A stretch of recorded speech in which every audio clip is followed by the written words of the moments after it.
Hey there, this is Calvin Tillman with you from the front porch here in Valley View. Went down to the Capitol this past weekend for the Republican caucus vote for Speaker. That turned into quite a circus, but it kind of plays into the discussion that I've been wanting to have regarding how these reps monetize their positions. And so before I get into that, I would like to say that David Spiller did do what he said he was going to do, and he supported the reform candidate. And so I appreciate that. I'm very encouraged that he would do that.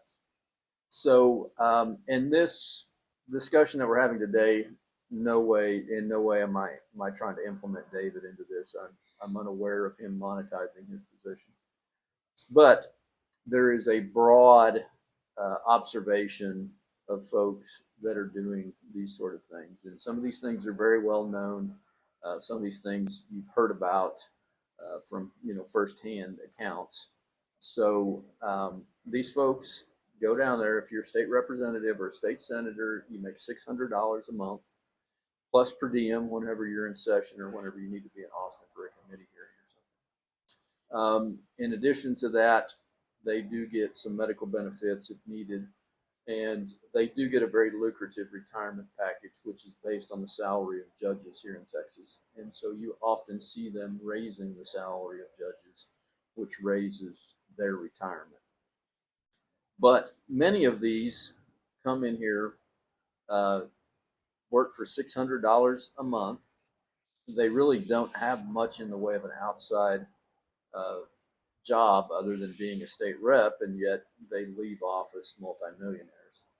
And so there's been a lot of this stuff that was just flat out corrupt, and a lot of this stuff that kind of flirted on that line. So, for example, a very well known situation was Dennis Bonnen, who was the former speaker.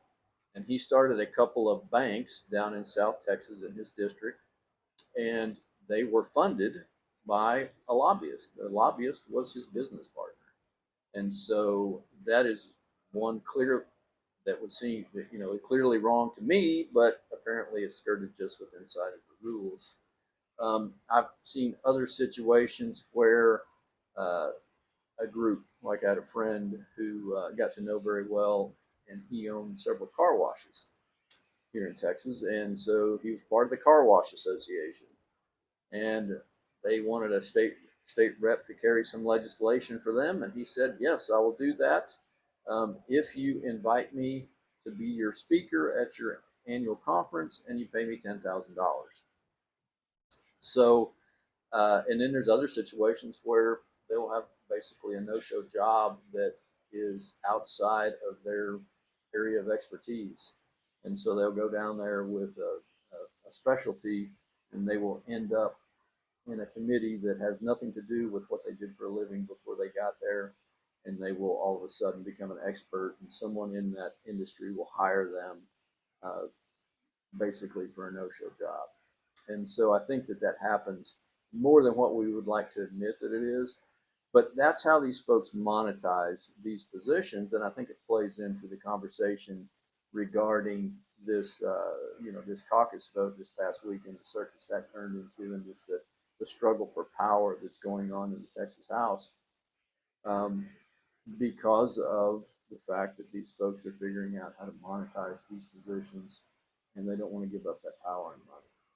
So, what I commit to you is that I'll be very transparent about where I get my money, about how I make a living, and um, and I promise not to monetize the position and do any of these things that I consider to be clear corruption.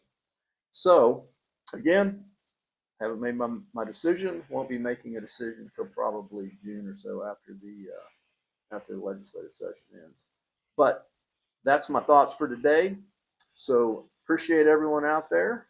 So God bless you. God bless Texas.